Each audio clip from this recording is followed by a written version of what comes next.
एक तरफ तो वज़ीर आज़म पाकिस्तान शहबाज शरीफ ने आज अलविदाई खिताब किया है और वो आज यानी कल उनका आज की रात आखिरी है और कल दोपहर तक वो यहाँ से चले जाएंगे और नए वज़ीर आज़म निगरान वज़ीर आज़म मुल्क के अंदर विराजमान होंगे।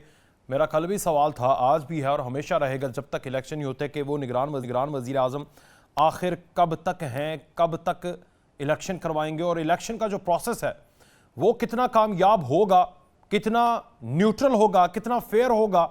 एक तो इलेक्शन वाले दिन का काम है, लेकिन इलेक्शन से पहले जो कैंपेन है वो भी न्यूट्रल और गैर जानिबदाराना होगी या नहीं होगी। उसमें सबको मुराद पीटीआई को भी और बाकियों को भी कितना फ्री मौका दिया जाएगा अपनी कैंपेन करने का और फिर उनके बाद इलेक्शन के अंदर हिस्सा लेने के लिए उनके तमाम तर नुमाइंदगान को, उनके जो नामजद रुकन मेंबर असम्बली कौमी और पंजाब और दीगर सूबों के, ये कौमी असम्बली की एक रिपोर्ट भी सामने आई है जिसमें कवानीन जो है 5 साल की कारकर्दगी का रिकॉर्ड पेश किया गया है। आज रिपोर्ट जारी हुई है जिसमें 205 पिछली असम्बली जो नवाज शरीफ थी उसमें कवानीन साजी हुई थी, 205 कवानीन साजियाँ हुई थी और इसके मुकाबले में इस 5 सालों में 322 कानून मंजूर हुए हैं और जिसमें 54% 1.5 सालों में इस हुकूमत ने किए हैं। मगर उन सारे कवानीन का इतलाक कहाँ पर रहा, क्या उसका रिलीफ आम आदमी को, मुल्क के सिस्टम को मिला, ये भी बड़ा सवाल है। और फिर दूसरा जो इस पूरे हफ्ते के अंदर बड़ी खबरें रही हैं, एक तो निगरान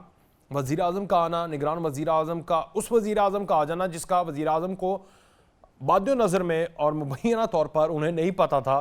पीपल्स पार्टी के खुर्शीद शाह ने भी उसका जब दुख का या कह लें कि थोड़ा हैरानगी का इजहार किया तो उनको भी उनकी पार्टी ने नोटिस भेज दिया कि भाई कौन होते हो तुम, ये काम करने वाले, ये बात करने वाले, जब वज़ीर आज़म को नहीं पता। हाँ, राजब जो हमारे अपोजिशन लीडर थे राज साहब, उनको पता था, उनको भी नहीं पता था, शायद उनको पता हो, लेकिन उनको जैसे उन्होंने नाम पेश किया और उसके बाद ये नाम आ गया।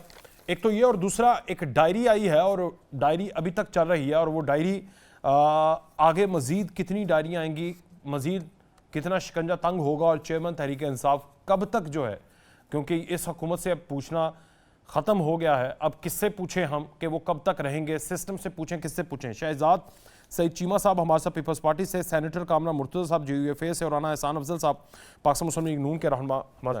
राना एहसान अफजल साहब, मैं आपसे आगाज़ करूँगा। सर, वज़ीर आज़म शहबाज शरीफ तो चले गए और नए वज़ीर आज़म आएंगे, आप लोगों को भी सवालिया निशान है कि फ्री एंड फेयर इलेक्शन आप के लिए भी होंगे?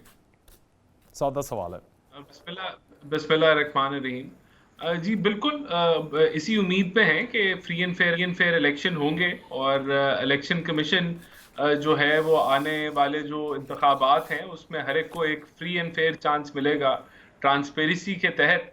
तो इसी उम्मीद पे हैं और यही तैयारी हम भी जब तक हुकूमत में थे करा के गए हैं। इसके अंदर जितनी भी जो लेजिस्लेशन थी, जो लोगों की रिकमेंडेशंस थी, उनको भी हमने अपनाया और कोशिश की कि वो इम्प्लीमेंट हो। तो इसी उम्मीद पे हैं कि फ्री एंड फेयर इलेक्शंस होंगे।